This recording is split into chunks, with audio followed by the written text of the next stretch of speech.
Welcome to the Sweet Spot Podcast, a podcast that seeks to help you find your sweet spot when it comes to a variety of issues like relationships, finance, work, stress, fitness, and many other topics. I'm one of your hosts, Jeff Persichidi, along with Shah Punjani and CJ Jones. Now, on to the show.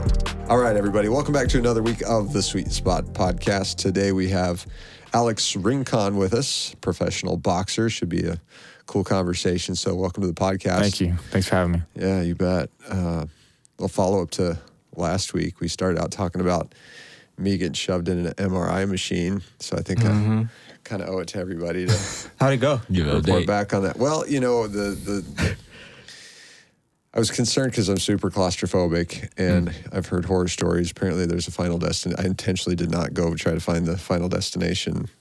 I haven't seen any of them. There's so many. Too freaky for me. Now every time I drive behind a certain car. That's what everybody said. Once you watch it, you can't unwatch it. So I was like, I'm just going to stay away. Yeah, so I kind of wanted to go try and find that part of the movie before I did the MRI. I was like, no, I'm not going to. I'm already having trouble with it, so I'm not going to give myself more. So,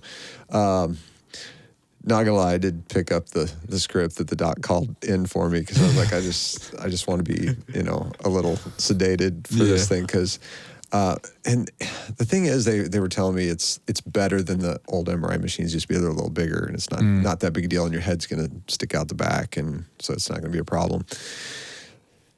Long story short, it was a problem. yeah. So I just she put me on the table and. And I took my meds I was supposed to take, and they did not give me enough. But they stuck me in, and I just kept my eyes closed. I'm like, if you just keep your eyes closed, everything's cool. But the question we had last week was like, you're just gonna be in there for like maybe a minute or like who knows? Nope. 30 minutes. Yeah, it's forever. 30. It's forever. We always have to do medicals for boxing. And you're in there, and you're like, you can sleep and just fucking like loud noises. It's like, who the fuck can sleep in there? It's Nobody. so loud, and they must not be able to give you good like noise canceling headphones because the magnets that are in good headphones would be to give you like the. Well, it would get jacked up by the MRI machine because they're just huge magnets. So it's this shitty tinny sound, and. Anyway, so I get on the table and she starts feeding me in, and I'm like, breathe, bro. Like, just close your eyes. It's not that big a deal. And so the problem is when it started to get dark. Like, you can see through your eyelids. You can see when it starts to get dark. And I'm like, it's just don't open your eyes. Just don't open your eyes. And when I opened my eyes, the thing was like right here. Oh. And I'm like, I was waiting for my head to pop out the other side. And then the table stopped, and it was not. And she gave me the panic button, which she quickly corrected me on. It's not a panic button. It's a communication device. Yeah. So I didn't. It's like a bulb too. It's not like an actual button. It's like an air bulb or something. Anyway, I didn't hit it. I said, but please pull me back out. I said, please pull me back out. And she's like, yep. She's like, cool. So. She pulled me back out. She scooted me up a little bit. She took one of the pillows away so my head would be further away. And when that time when she got me back in there, it was, my head wasn't sticking out, but it was to where I could, if I kind of tilted my head back, I could see a ceiling tile.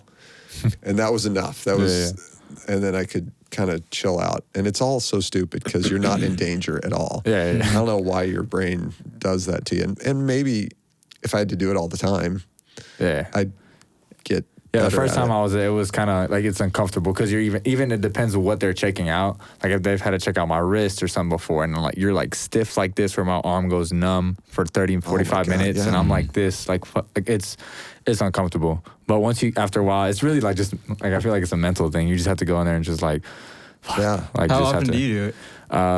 Most of the times it depends on if I fight in different states, different commissions ask for different things, or if something bothers you after a fight, like if I've had like something bothered my knuckles, they go get checked and yeah, I've had to do it a lot. Is it always after the fight or is it sometimes before the and fight? After? Yeah, sometimes before and after. So how come sometimes like I'll read these like maybe a social media post or just an interview, and they'll be like, "Oh, you'll hear stories. Oh, well, he had broke his thing before the fight." Did they not check on that stuff? Well, sometimes they do it a little bit more in advance. So you do medicals. Gotcha. Oh, yeah. And then sometimes that medicals and that commission lasts for the whole year. So, okay. So it's like for the first time. Gotcha. Okay, that makes sense. And I'm sure if how you're do they training and you like fuck it up, yeah, you probably have to go immediately. And and then also they want to. A lot of fighters like just kind of, I guess, hold on to hope and like, no, I think it's gonna get better. Oh, it's gonna yeah, get better. Right. You know, we got like 4 or 5 more weeks. It's gonna be fine. Yeah. You know, they work around it. So why are they doing an MRI versus an X-ray when you're talking about boxing? You got they got different things for different injuries. So you got MRIs, and you got X-rays. You know, but they do like X-rays, but that's mainly the bones. But you want to see if you have tears or anything going on. Like so, MRIs. You know, like I've torn my hip labrum before, like minor tear.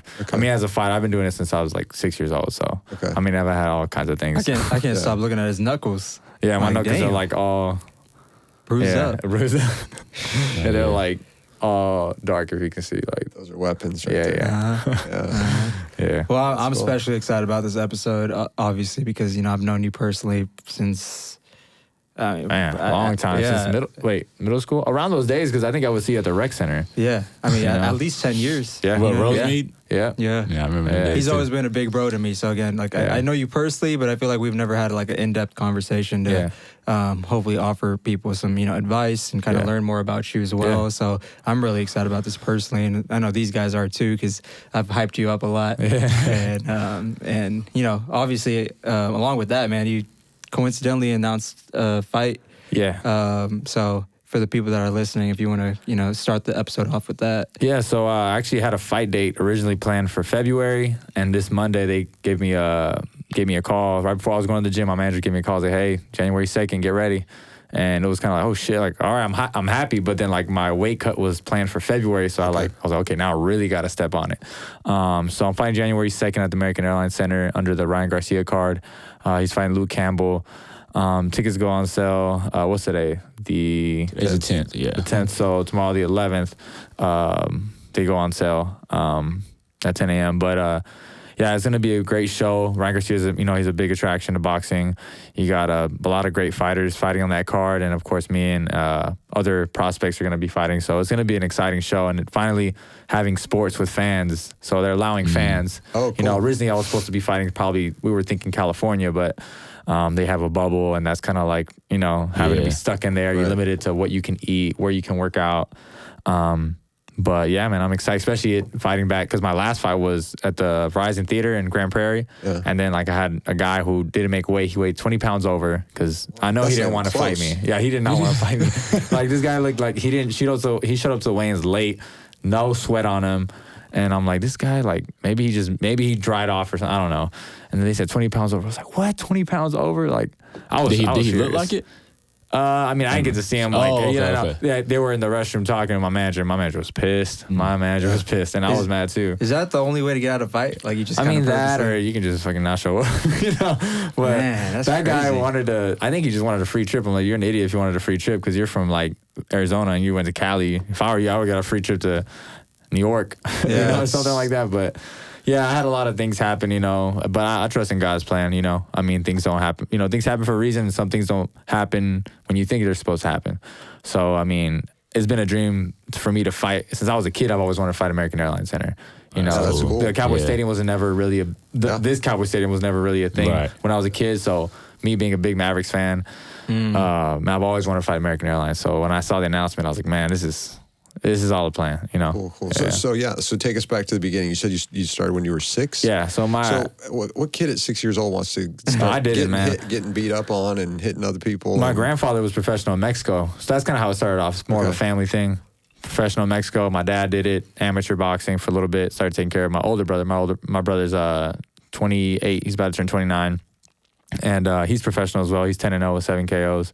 And he started with him, and me and my brother have a really good bond. So I'm always following him. I would always go to the gym with him. I love the look of it, the cool trunks, the gloves, all that. Right. But first time my dad put me to spar, I was like 6 years old.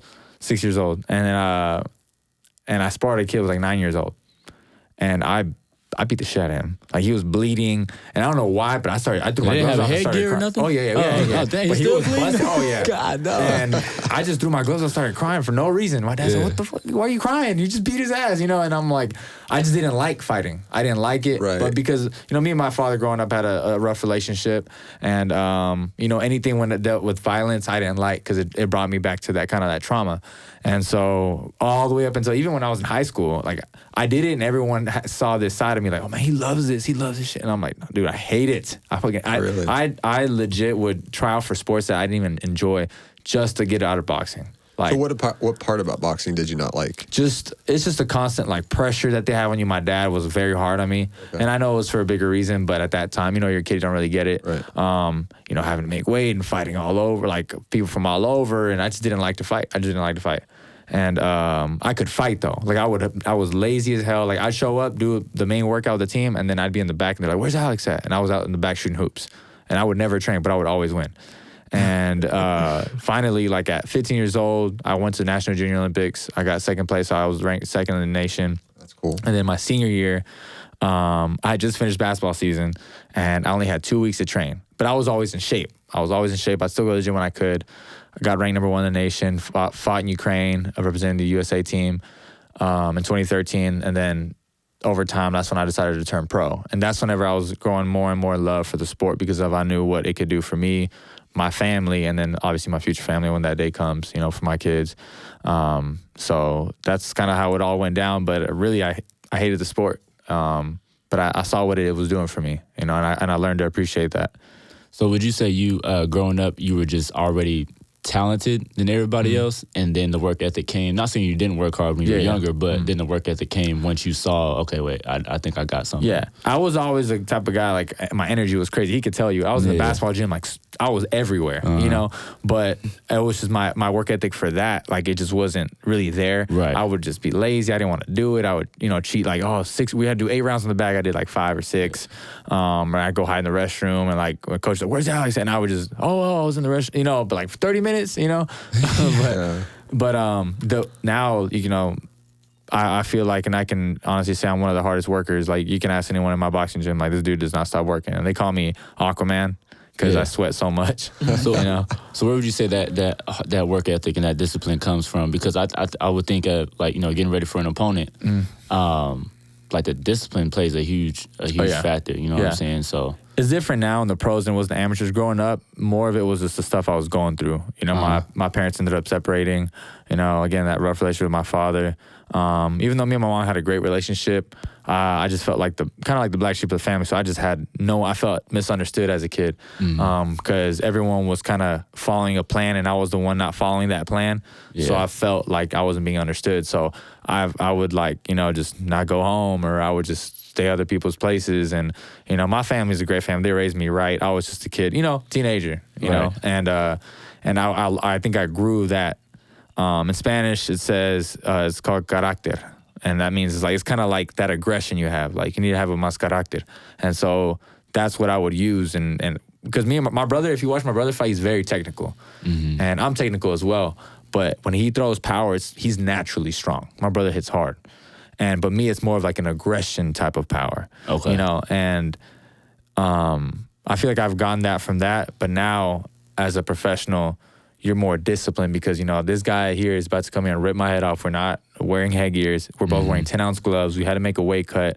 He's coming here to get a fucking paycheck, and he's trying to, he's not, he's trying to put food on his, exactly. Right. So I got to go, and I have a target on my back since I'm signed to promote to Golden Boy. I'm signed to Golden Boy promotion, so I have that target on my back. And, if they can take that guy out, then, bigger checks for them. Yeah. So you say 10-ounce gloves. What's for people that don't know?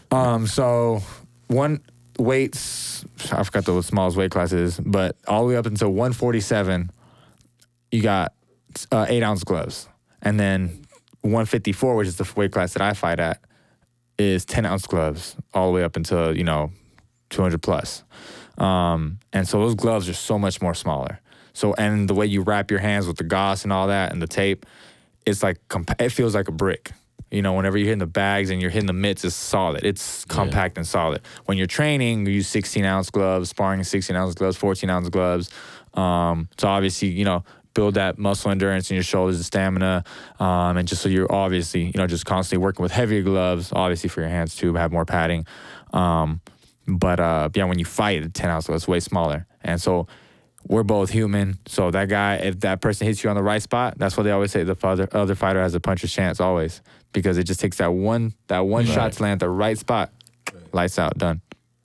And that doesn't freak you out at all? I mean, like, I don't want to get hit in the face. I mean, I guess now it's funny because people look at it as like, when you hit that guy, you don't want to hit him in the, and do this. And I'm like, nah, I see it as a sport. Like, it just, when someone hits me, it's a point. It's like, fuck, man, he got me with a good shot. Now it's time to get it back. You're not thinking about, damn, that hurt. You're thinking that was a point. Yo, that's a different mentality right there. That's super cool because, like, how do you?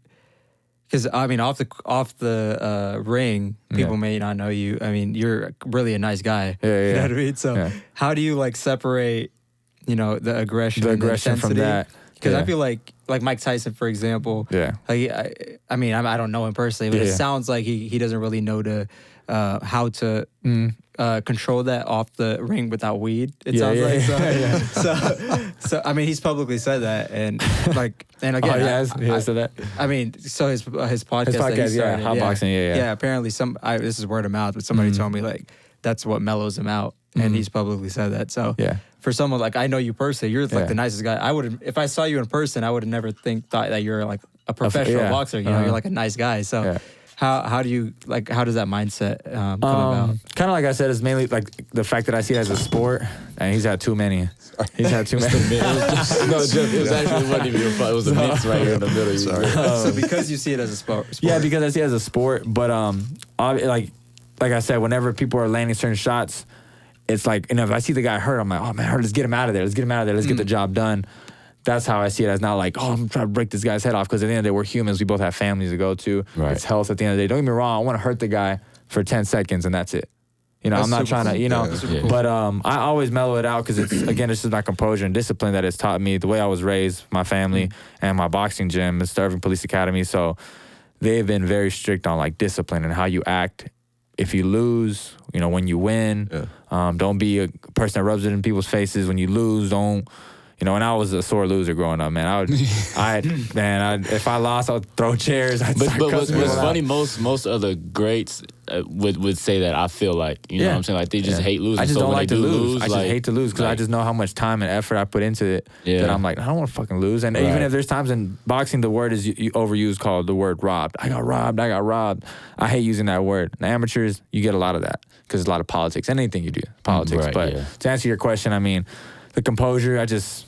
I do a lot of I read a lot of devotionals, and that kind of helps me stay peace of mind. But when I'm outside the ring, I do this for a living, and I never I'm just a person that just likes to, keep peace and love. And so I'm like, man, I'm not even trying to, there's been altercations that could happen. And I'm like, all right, cool. You're the tough guy. Go ahead. You don't know what I could do to you. So I just walk away, or I just tell people, hey man, it's not even worth it. It's not even worth it. How do you think about how much detail is it when it comes to boxing? Because when I look at the aspect that I know, which is basketball, looking outside in, people are just shooting, they're just doing this, but you don't understand the ins and outs and the details of it.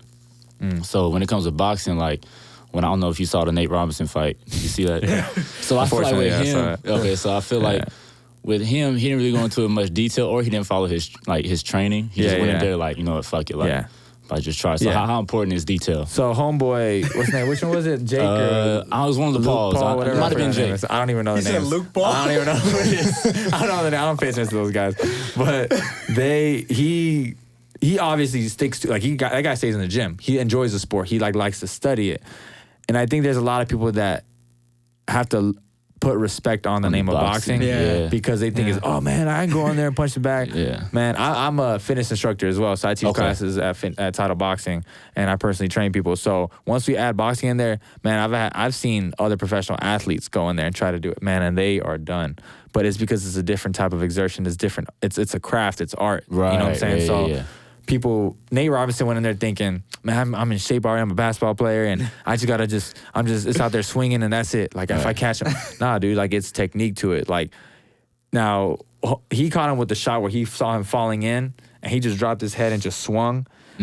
That was a lucky shot. but he actually does. I could see some of his reactions were things that he does on training. You can see that as a fighter. You can see that he wants to probably box. Like. So you see that, and it does have a little bit of skill that he's learned over time, you know. But people just have to put more respect on the name of it, because everyone's like, man, I want to do it. And now that's why I can't stand these like YouTubers doing it, because it's like, all right, now everyone wants to do it. Everyone wants to do it. I'm like, all right, you can get any two dumb motherfuckers to jump in the ring and knock somebody out. Yeah. That's why you see these street fights. These street fights last like 30 seconds. Yeah. Because they just knock each other. After 30 seconds, they're winded. Yeah. You know, they're done. So imagine if no one caught each other in a street fight, I think they'd be like, bro, let's just go home. Let's just go. That's a good point. Damn. You know? And normally they catch somebody because their hands They know go what down. they're doing. Yeah, their chins are up high, or they act this front like, I know how to fight. And they do the whole picking their pants up and chin up high. Is like, man, once you have that chin up high. You gotta take your shirt off first. What's that? Yeah. Oh, yeah, Yeah, take your shirt off. Like, first. man, pick up, Yeah. Pick up your pants, tell your baby mama to go back. Like, hold it back there. Yeah. So when we're talking about technique, you know, you just got thrown a little curveball in that you were supposed to fight in February. Now you got a whole month less to prep. Yeah. So, and you just found out who your opponent is? Yeah, I just found out. Time? Yeah. So what obviously you're staying in shape, you're working on technique, but now that you know who your opponent is, what do? Do you go back and watch tape?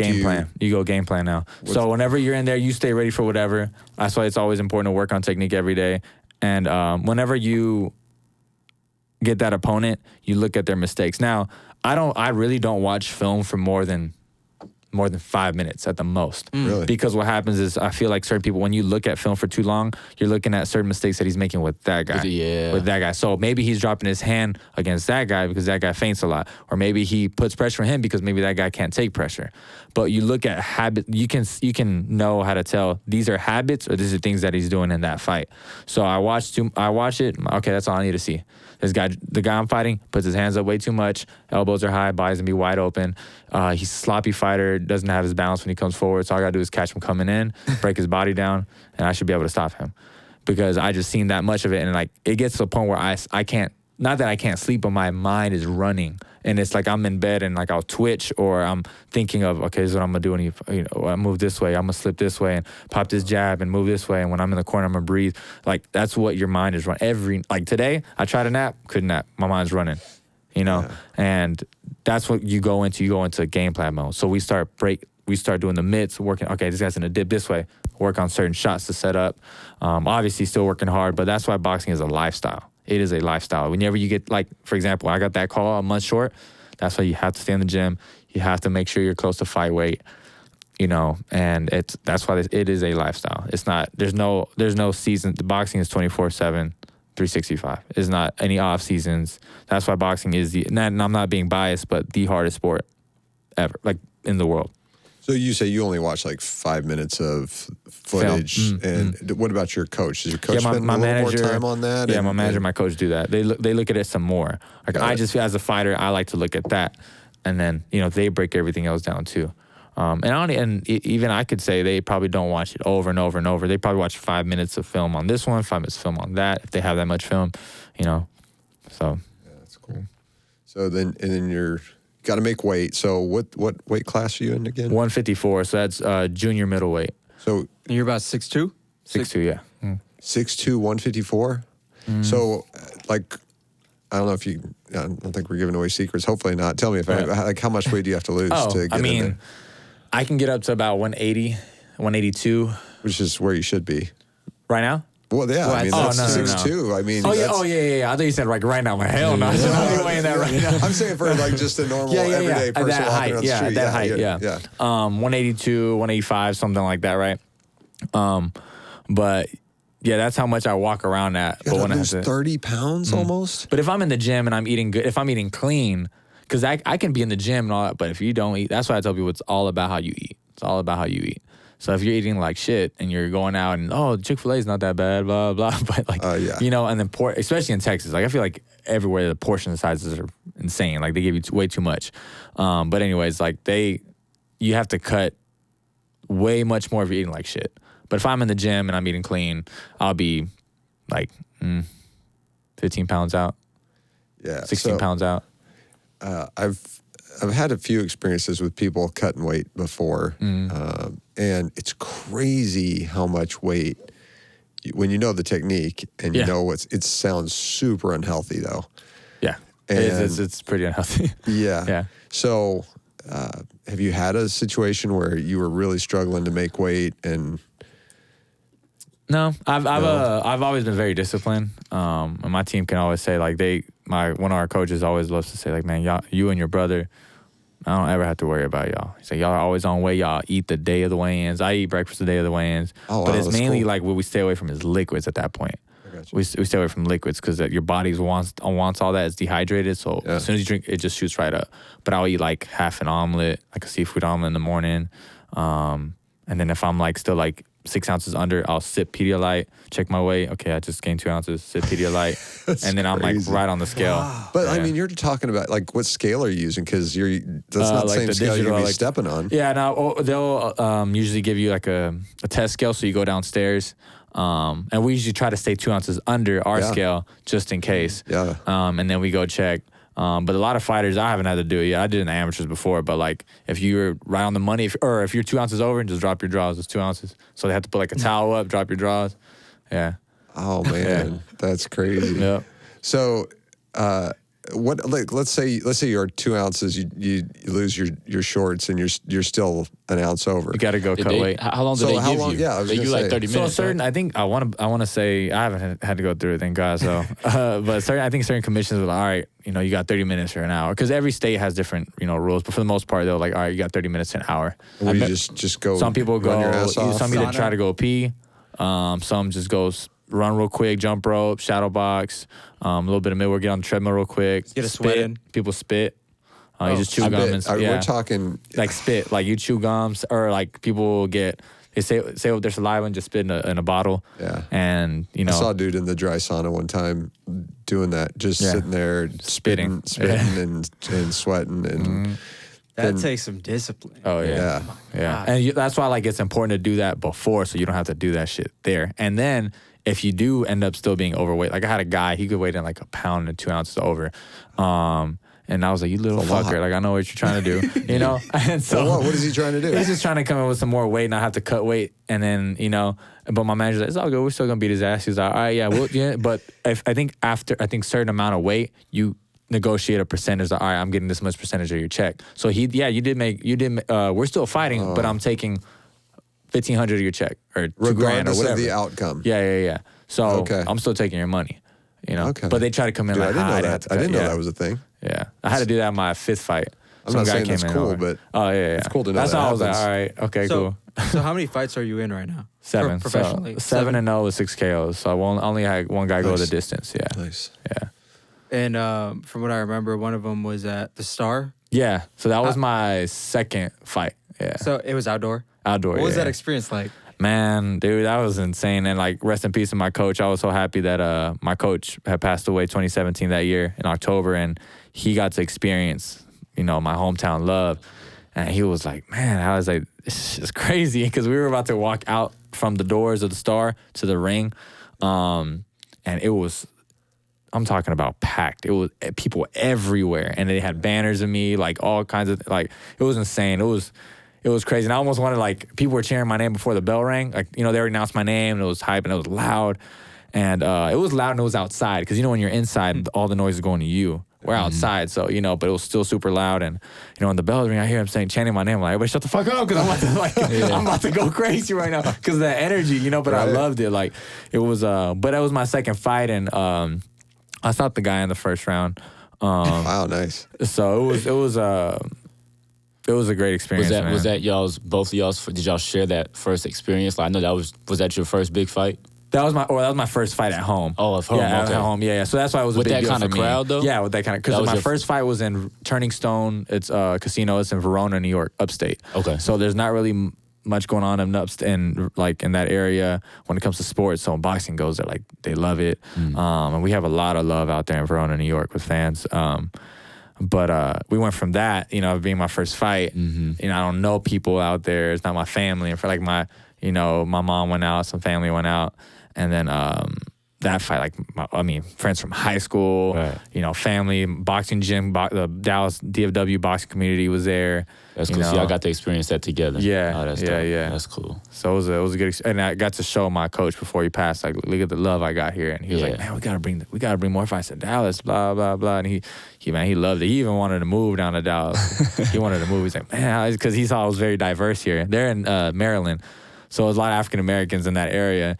And so whenever he came, he was like, "Hey man," he's like, "a lot of salsa out here." He's like, I'm gonna have to add some pepper to that salsa. And every time I go to like the Star area, I always think about him.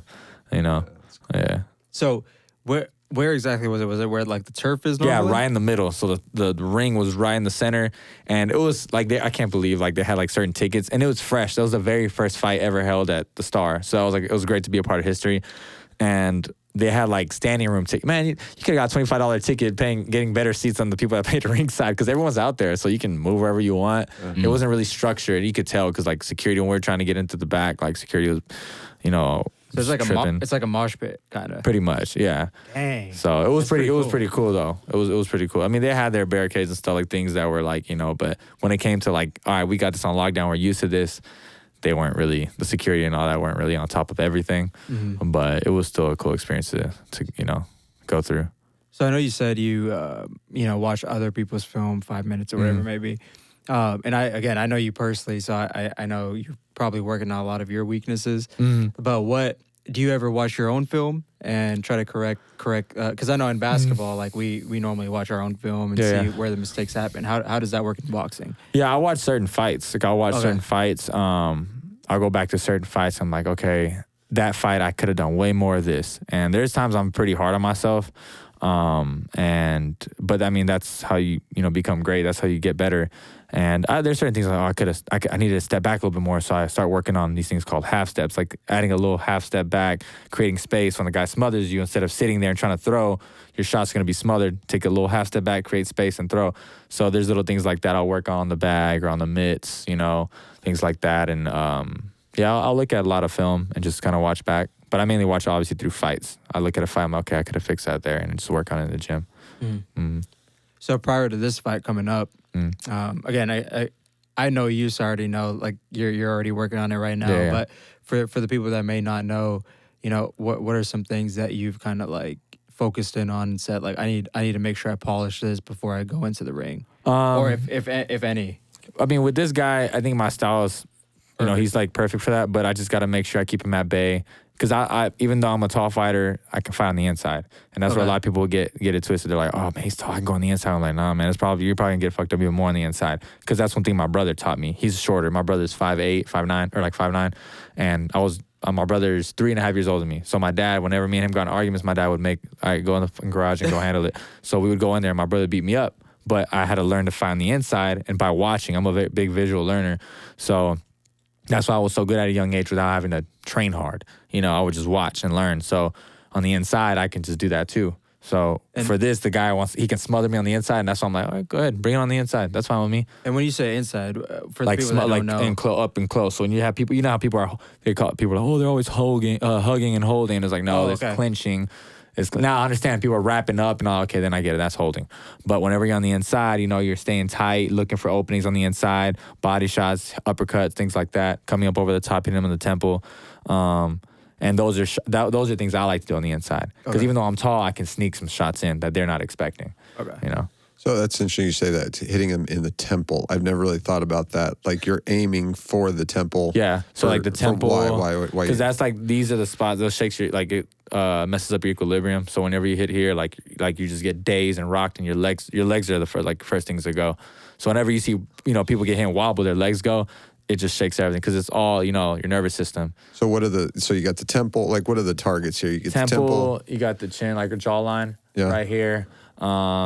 I mean, yeah, you got really just the jawline, the chin here, right on the button. Here when we catch hooks, you want to throw them like right here, right on the jaw and the temple. Because that just takes it straight to the brain. Oh, yeah. The temple is where you want to land it. Goes to the brain. My brother folded his guy his last, when I fought in Grand Prairie, man, he caught him with the hook right on temple. Guy just folded like a chair. So I think it's interesting you didn't say anything about the nose. Because, dude, I've gotten hit in the nose before. And that just messes you up. Yeah. But you didn't say the nose. That's not a big That's deal. to put him out. I mean, you can hit him on the nose, like right on the money. If you landed like right here, yeah, you can when they fall in. But if you pop him there, it's not like, oh, okay. But if you catch him like right on the button here, because that's your jaw, and it messes just up your spine. transfers everything Yep. into the brain. Yep.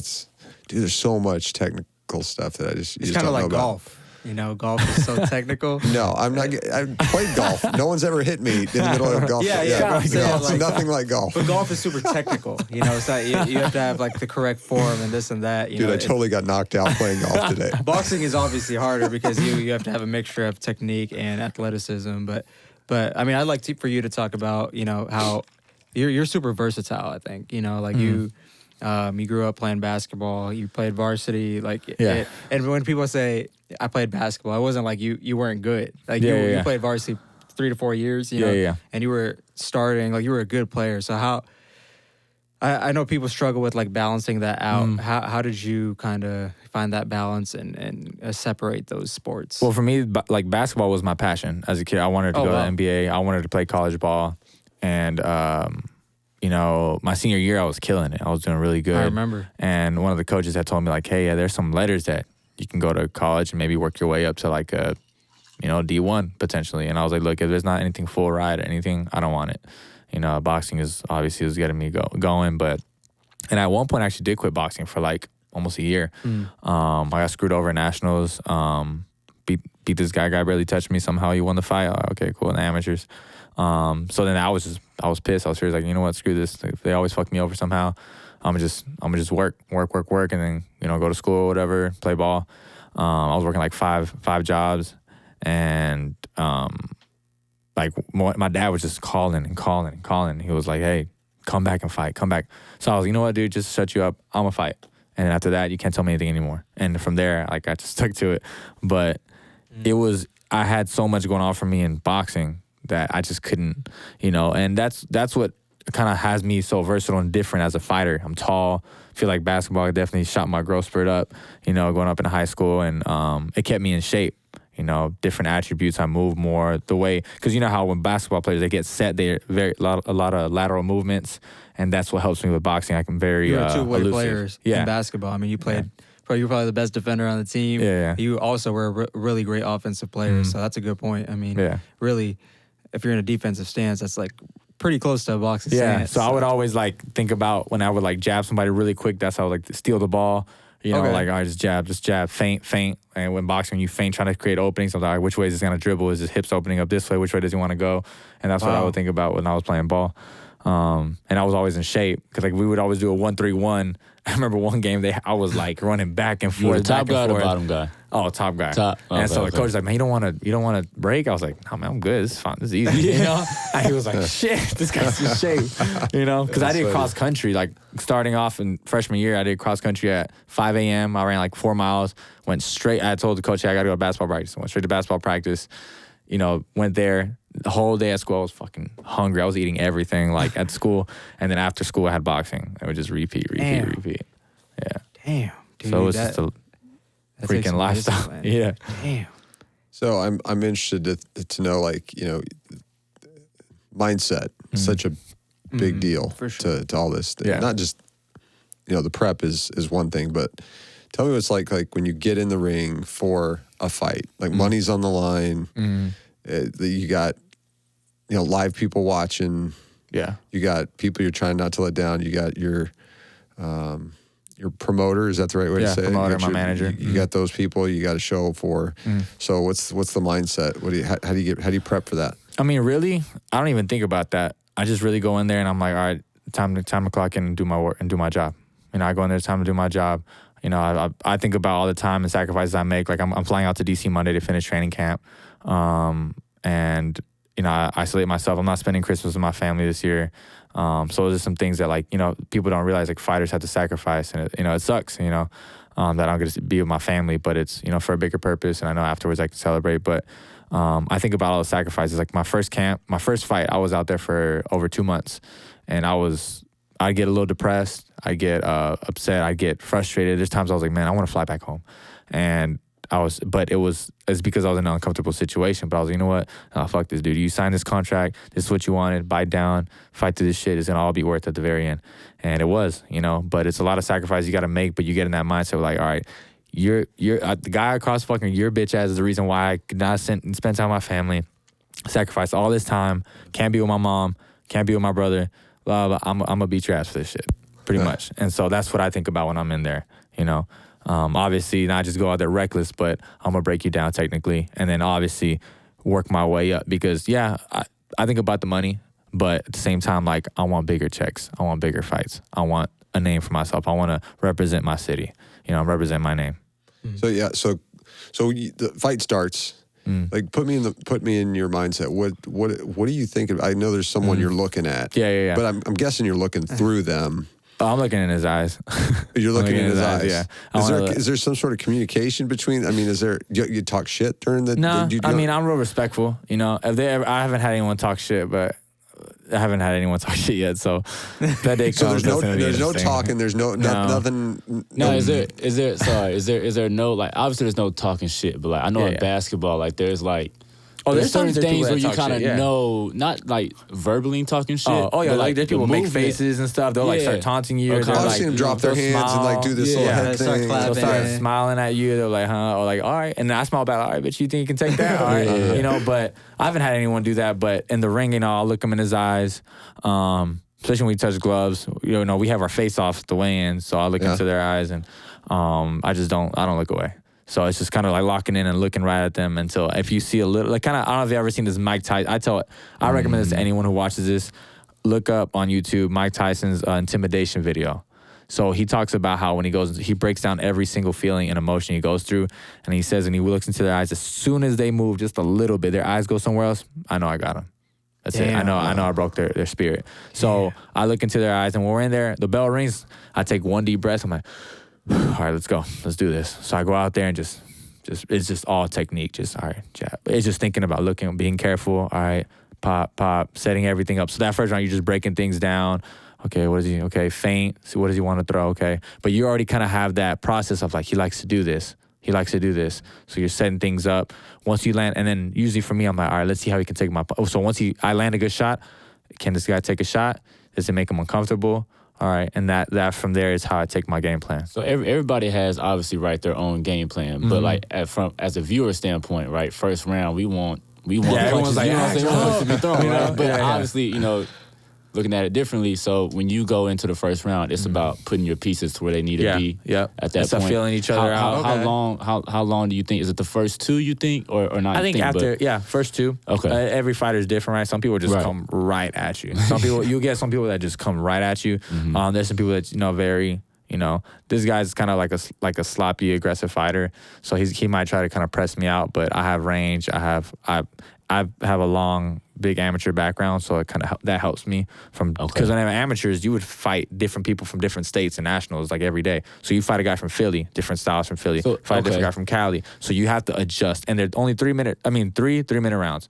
So you gotta go. So you got to learn off the fly. You got to go adapt. So what are people like? So obviously you played basketball. People from New York, right? They playmakers. They can dribble. You always hear they can't really shoot. So like, what is it like? You know what I'm saying? Not that that's true, but you always hear those kind of stereotypes, right? Yeah. So what is it like from the boxing world? What is it like from an East Coast fighter or like a West Coast? What are they? East Coast. They're very like kind of a little flashy, quick, flashy, quick twitches.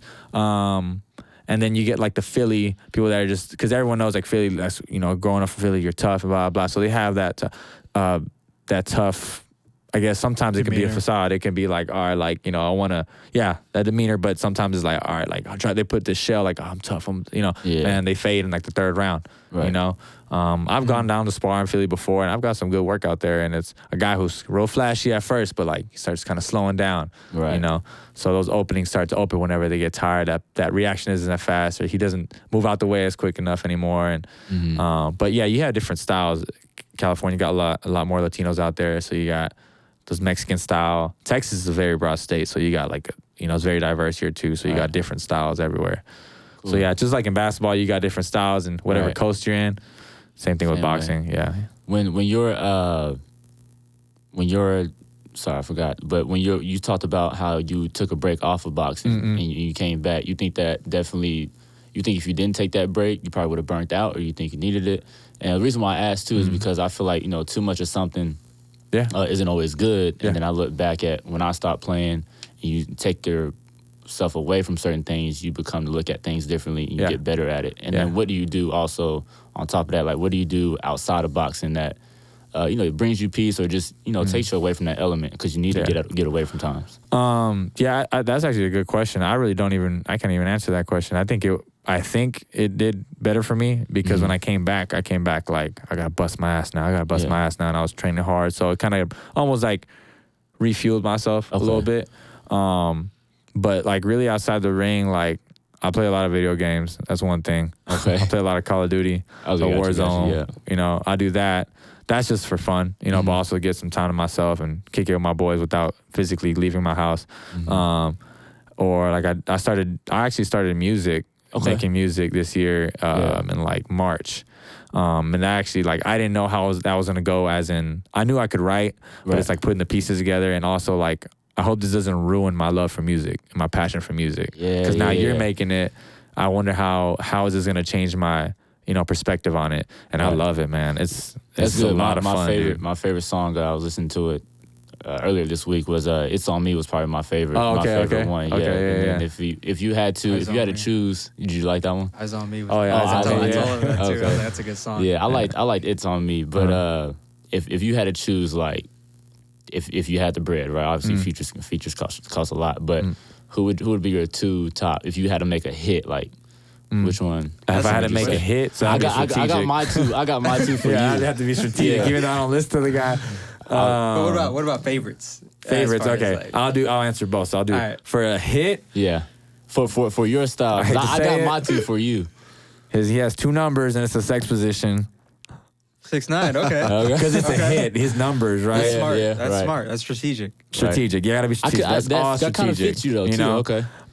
Him, and then Bad Bunny. Because you get two different types of crowds, right? You got the Latino people, and then you got the Mexican people that they don't know what the fuck Bad Bunny's saying, but they love it. You know? Like even in DC, I'll be working out to Bad Bunny. They're like, man, I don't know what the fuck he's saying, but this shit go hard. That's crazy. I was gonna say for you, I was gonna say Tiger and French Montana because of the sound. The sound, the sound for me. So for my favorites, my all-time favorite artist is The Weeknd. The Weeknd is my favorite artist, and then I think the other favorite, it would probably be Joyner Lucas or Tory Lanez. Okay. Yeah. You put me on Tory Lanez. Shaw actually put me on Tory Lanez. So I really don't fuck with people hate on him right now because the whole Meg Stallion thing, but I'm like, I don't care about that. I just listen to his music. Yeah, understand it. Hella double standards.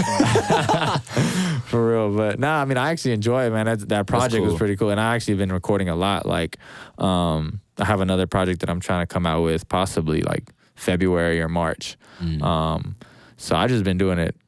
It really started because I would write to really just for therapy, like just to journal, but I would do it to beat. And I think whenever, you know, COVID really hit, I was like, man, I ain't doing shit in the house. Like there's nothing to do. I get bored of playing video games all day. Ain't nothing to do. Working out. I'm all right. I already did that. I was, you know what? I write all the time. Like, let me just finish a beat, like finish it to the whole thing. And I did. And then, I'll say this, the first song I ever did record, I fucking hated it, dude. I hated it. It wasn't a structure. You put it out? You know what I'm saying? No, hell no. So there's 3 songs that I've recorded that I've never released, and I just throw them in the trash. Because like there's some songs that you'll write, and you're like, man, this shit's gonna bang. And you hear it, and you're like, man, it's not as good as I thought. And then there's some songs like, let me go in the studio and like let me see how it sounds with, you know, the mix and all that with the engineering and all. And it sounds like, well, I actually recorded a song probably a few weeks ago, and I was like, man, I was just typing it. I was like, let me go on there. I had like 30 minutes left in my session, and I was like, you know what? Let me just try this out, you know? And I did, and I was like, oh shit, like it sounds good. So that's what's crazy. Like you think you have a hit, and then you don't, and the ones that you don't expect are the ones that like. It's funny you bring up COVID, right? Because when I look at personally for COVID, like it helped me like get back to foundation and basics and like my passions, right? Yeah. And so would you say, obviously COVID kind of did the same thing for you, you know, it brought you to try things that you wouldn't have probably tried, to be honest. Yeah, for sure. And I'm actually glad I did it. You know, I enjoy it. And it's also brings more things to like, you know, boxing is a business. So it's more things that kind of like, I don't know, oh, he does music. And I already know, like, I kind of saw it coming, but I don't give a fuck anymore. It's like when a fighter's going to be like, oh, yeah, you make music, that shit sucks. I'm like, yeah, whatever. You probably listen to it. Yeah. Or you probably want to try it. Yeah, like you gave me a stream, didn't you? Yeah, there you go. There you go. But I know that's something that they'll do. Like Oscar De La Hoya, he got a Grammy. He made like some really? like love album thing. Really? Like, I remember my mom like loves him. Yeah, my family does too. Yeah, so all the women were like, oh my God, Oscar, right? And he's my boss. So it's funny like to see that now. But like my mom had like this CD at home and he won a Grammy for it. And like, it's crazy because I'm not, people say like, oh man, like, you're signing Golden Boy, blah, blah, blah. I was like, man, I'm just an ordinary person, dude. And it's funny because like even now, like I'm still starting my career, but thank God everything's been going good. But I'll get like those hate messages like from random people. People create fake accounts, like talking shit. Like dude, someone was like, oh, that fucking song, they trying to be like Oscar De La Hoya too, this stupid love song, blah, which is like my biggest hit on the thing. It was like Quality is like my first song I ever dropped. But that was the hit song that made it. Like everyone pay attention to the music. And yeah, people creating, like people were saying, oh, like you're not even a champ, you suck, you're not even verified on Instagram. And blah, blah. I'm like, neither are you. You have 84 followers. Like, what are you talking about? Yeah. But all I do is respond with, hey man, like God bless you, peace and love always. There you go. I'm not gonna waste my time on that. So how did you get involved with Oscar De La Hoya? Like how'd you get picked up? So whenever I was that's a big name. Oh, that's a dream come true. Like in our garage, my dad made a gym in our garage. You have speed bag, double N, heavy bag since I was 4 years old. And we have all these pictures of like Felix Trinidad, Floyd Mayweather, Bernard Hopkins, Oscar, all these different names, Eric Morales, all these different fighters. And I would always see we would always watch his fights. And that was just something that always wanted to be signed by him. And so when I fought in Ukraine, my coach who passed away was one of the coaches out there with the USA team. And his younger cousin, was my teammate. And we got really close out there. And he cornered me when I fought my first fight. I fought Ukraine, and the next day I fought Russia and another person from Ukraine in the finals. And we just clicked. We had great chemistry. He loved the way I listened. I didn't hesitate when he told me to do something. He loved how I dug deep. The first day I got super tired. I don't know what it was. It was a flight or what. Man, my legs were noodles after the first round. But he loved how I dig deep, and he saw that. When we flew back, he talked to my manager now, which is so his cousins. So it's my dad. The dad is my manager is Lamont Roach Sr., his son Lamont Roach Jr., and then Boogaloo was my coach who passed away. So Boogaloo would tell Senior, man, this dude can fight, man, blah, blah. So I saw Junior at a national tournament. We were both competing. I won that tournament. They're like, man, like, eventually the following year, he was like, hey, man, my dad wants to sign you. He's going to manage my career. I just, he signed a Golden Boy. So I was like, okay, so, I see how his Golden Boy's taking care of you. That's good. But I was like, give me one more year in the amateurs. I feel like I don't want to make that jump yet. Let me wait a little bit more. Let me mature a little bit more. Okay. Did one more year. They flew me out to DC. And I loved my coach, and we clicked. Everything went well. They loved it. They sent a video of me sparring and sent them my resume to Golden Boy, and they're like, man, this guy can fight. We like him. And they would speak highly of me because, like, man, Lamont Jr., he got a bronze medal in Ukraine. This guy got a silver medal. Different weight classes, just, but still, he's like, he got a silver medal out there. And his brother George is, a great fighter too, blah, blah, blah. So, all right, we'll sign him. They signed me, and, from there, everything's, been going good. And they treat me really well. So, did you have any other offers? From what I remember, I might be totally wrong, but I think Mayweather was kind of in the conversation. Maybe one tournament they had like Mayweather at the tournament, and supposedly like I had heard they're like, oh, one of the guys is looking at you, but not Mayweather himself. It was like one of the guys like watching, because honestly, they're watching anyone in there really. So it wasn't just me. Yeah. So they were looking at other people because it was in Vegas. I was probably a junior or senior. No, I was a senior. I had just graduated high school and I fought in Vegas. And, he was there, top rank. They had like this certain promoter. Another guy that has Badu Jack had offered me. Some guy, Mike Tyson had this thing called Iron Mike Promotions. And he had another manager, and they tried to sign me too. But that was my first offer. But I was very mature for my age at that point. Like, I knew it was a business. There's this certain movie that taught me that. It was called Price of Glory. Jimmy Smits, I don't know if you ever heard of him, is an actor. Jimmy Smits, obviously he's an actor. But he's in the movie, he's in Star Wars, if y'all watch Star Wars. But so he in that movie, it's about a Mexican family, and it shows you the in and outs of boxing, like when they started as kids and they're amateurs, and then like boom, next that one scene to another, they're grown kids and they go into the pro and the professional, into professional boxing, and they start seeing this dirty side of boxing where you got snakes and people like that, and it kept me aware since I was a little kid. So whenever that time came, I was aware of like their body language, how they spoke, what they said whenever I first met them. And then whenever it came down, like, all right, what are we going to do with the contract? And then if I see things change and their demeanor change and one thing being said and then they go back on their word, I'm like, well, that's not what you said when I got here. So, but I would never burn any bridges. But hey, look, we need more time. We're supposed to meet with other promoters, blah, blah, blah. But thank you for your time. We'll keep y'all, considering, we'll stay in touch. And never burned any bridges. From what I know, like they were always supportive of me even when I was after, we didn't sign with them. So it kind of taught me that, but I did have other offers, but I made the right one. Yeah, that's cool. Yeah. What would you say? I don't know if you're familiar with this other podcast called All the Smoke with like Matt Barnes, Steven Jackson. You ever seen it? I've seen it. I haven't watched the full. They always ask. They actually always ask the person like, what was your first moment, whether it was like an event or like an actual part that you remember that like gave you the confidence, like, okay, I actually belong. Like this is where. What moment was that? Whenever was it the Oscar De La Hoya thing, or was it like a certain punch? Was it? It was the amateurs. It was the amateurs, and when I fought in Ukraine, and I was winning, because my brother fought in overseas. He lost one tournament and then won the other one. And I know that's hard. And like for you to, I'm like, man, like, I'm ranked number one in the United States in my weight division, in my age division. I'm over here fighting Ukraine, and this is the Klitschko brothers invitational. So Klitschko brothers were there watching, and I was like, man, like, I got second in this invitational overseas. I'm like, why is there even any doubt right now? Right. Like, it's just crazy, that there's certain people that are at a high potential and they're just like, what the fuck, I'm not good enough. I'm like, how do you, So that woke me up, and I was like, man, this is when I know my dad was talking about. This is why my dad pushed me. And so with that, and I sparred Earl Spence Jr., which I'm pretty sure I know who he is. I was, before I even turned pro, we had sparred, and I was doing really, really, really good with him. And, I got a lot of love for him. Just because, from the Dallas area, we don't really talk much like we used to anymore, because he's older than me, but he went to national tournaments with my brother. He actually went overseas with my brother.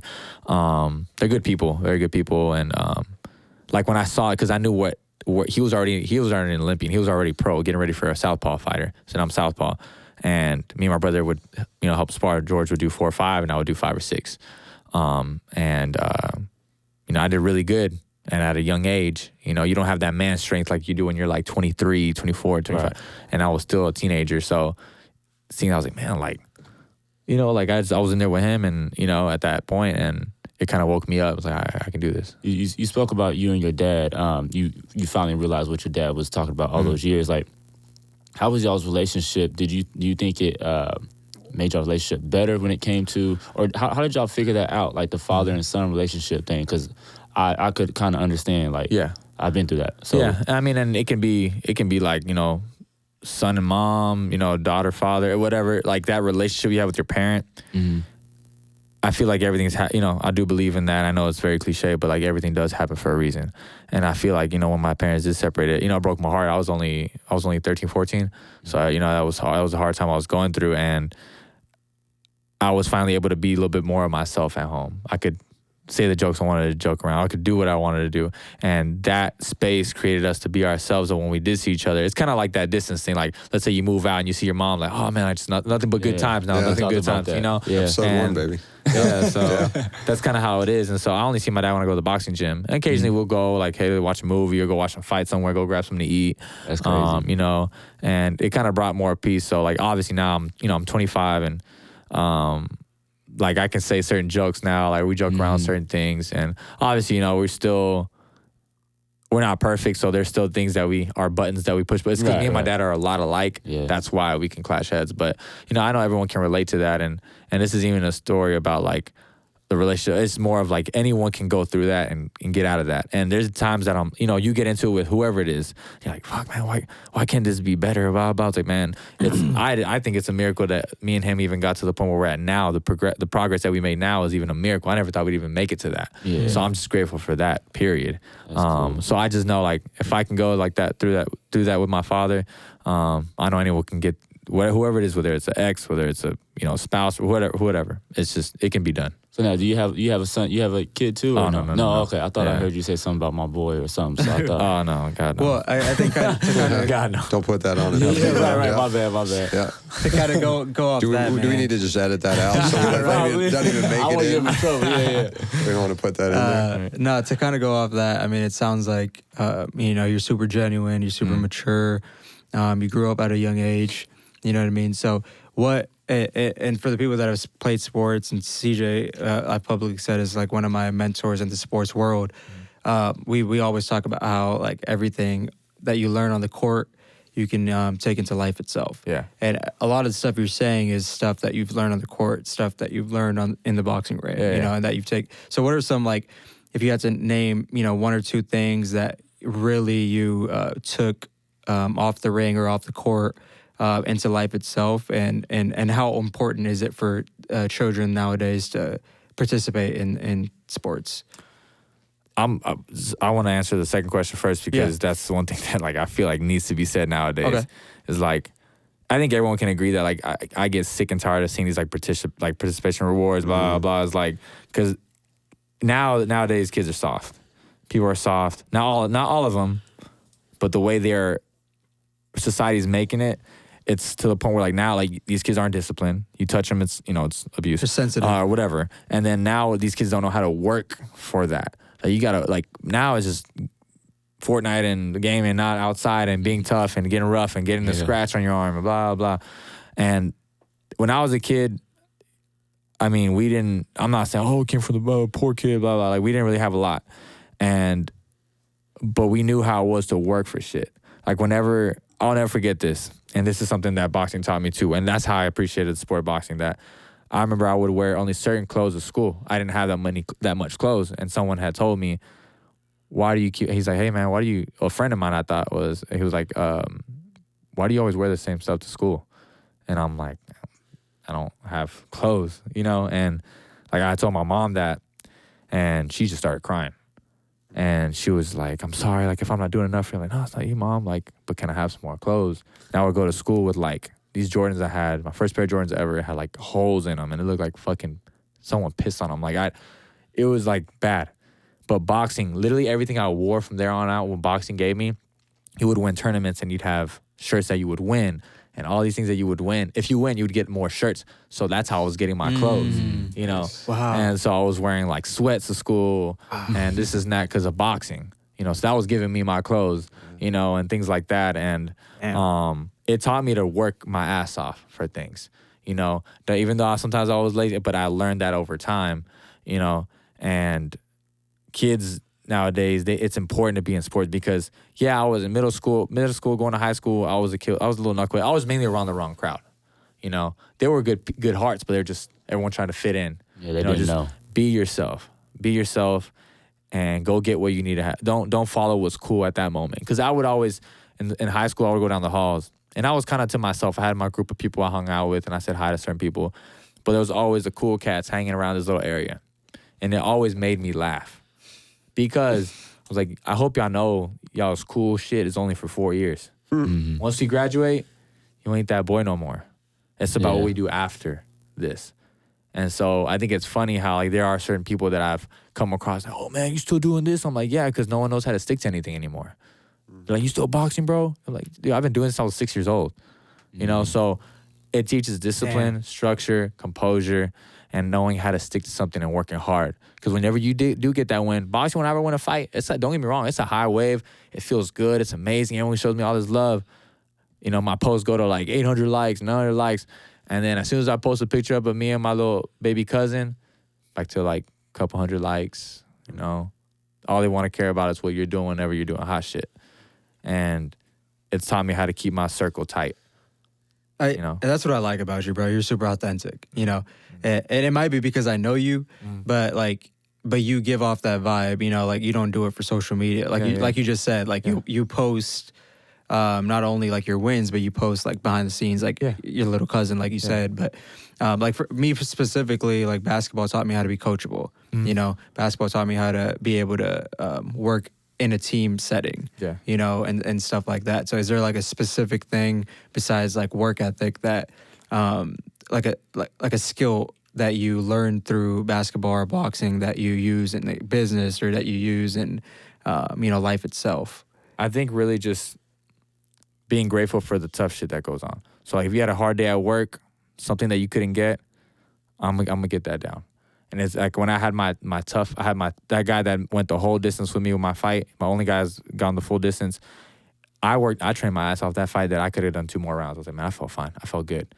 And I was in a really good, you know, headspace at that point. I was going through some things. I was going through some things in camp personally, but I overcame them and I got stronger from it. So you can either fold when that happens, or you can like, all right, let this be a tool for me now. And it's taught me how to be grateful for the hard time. Whenever you're in a bad situation, it's like, oh, I like this because I'm used to this. The marathon.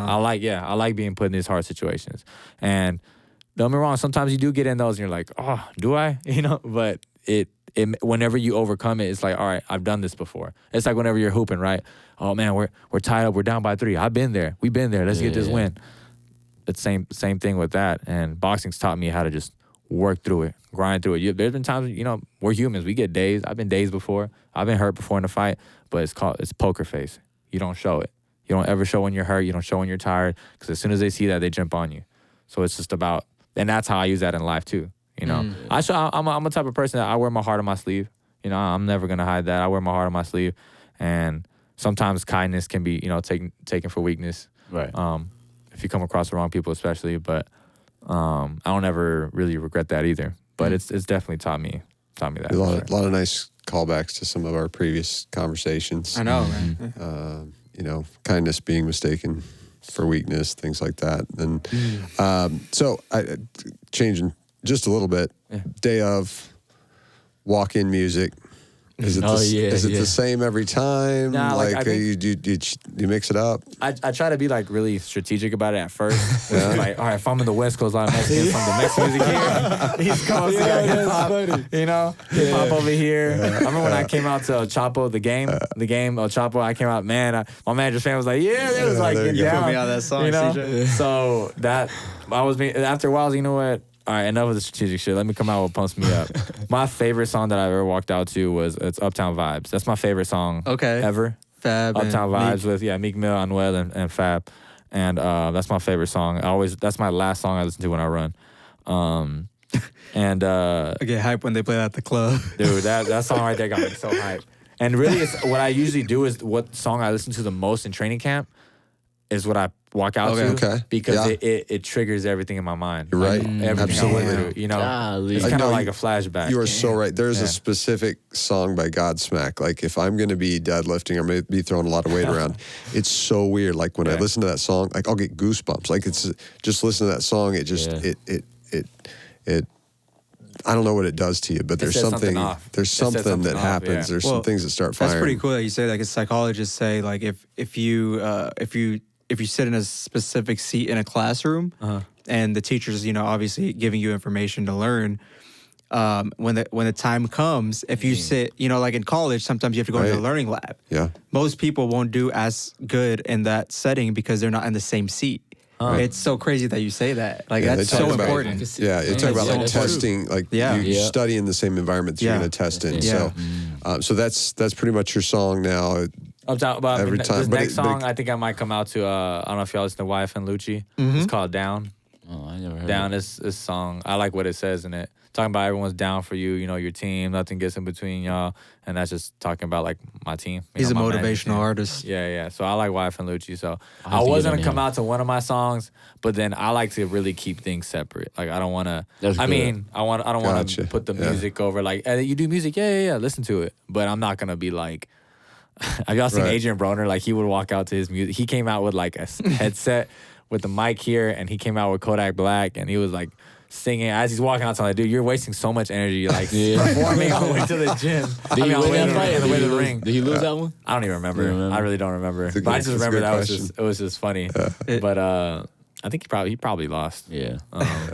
Yeah. But yeah, he didn't deserve to win after doing that. He didn't deserve to win after doing that. So when we, you know, our whole podcast about the sweet spot. And we always try to bring it back to the sweet spot. So when you think about boxing and what it is you're trying to do with your life, and what's your sweet spot? Where are you trying to get to?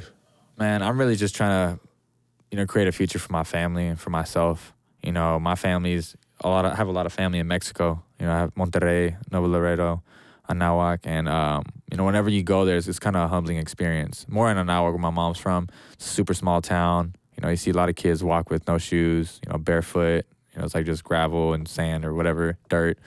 And it's like humble beginnings. So when I go there, it kind of helps me.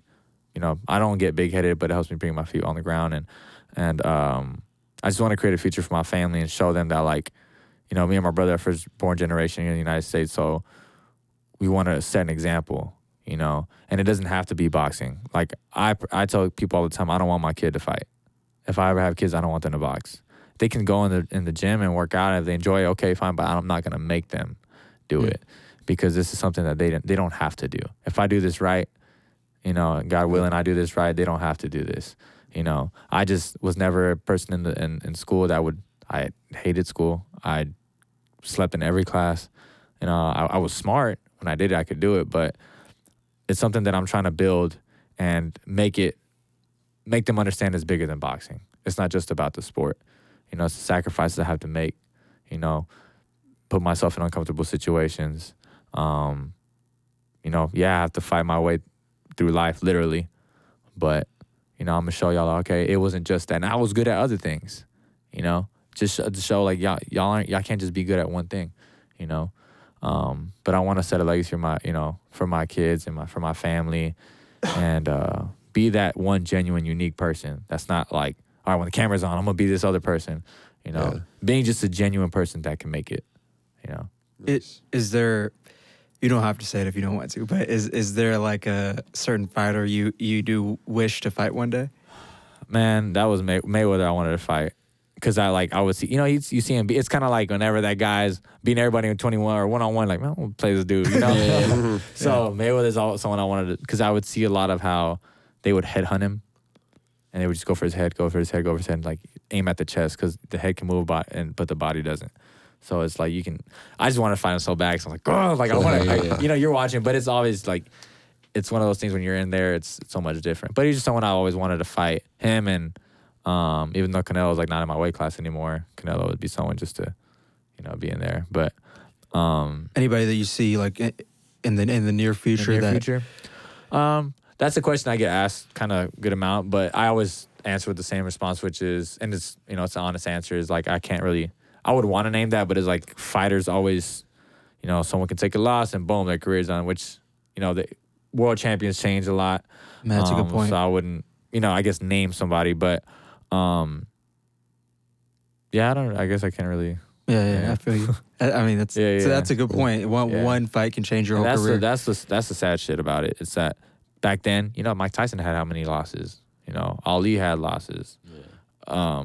But now it's like Mayweather changed the game in a bad way, kind of, because now everyone cares about that O.